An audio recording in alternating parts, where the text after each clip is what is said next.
Bingung cara cek status keaktifan kepesertaan? Yuk cari tahu gimana caranya cek status kepesertaan kamu. Pertama, bisa melalui aplikasi Mobile JKN. Nah, Sobat Sehat bisa unduh aplikasi Mobile JKN melalui Play Store atau App Store.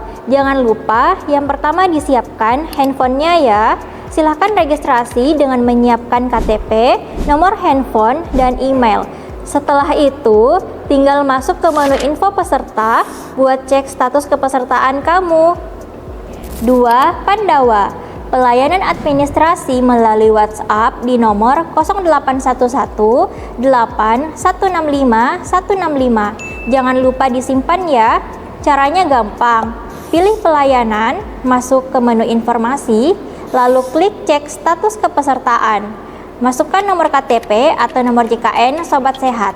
Kemudian verifikasi dengan tanggal lahir kamu ya.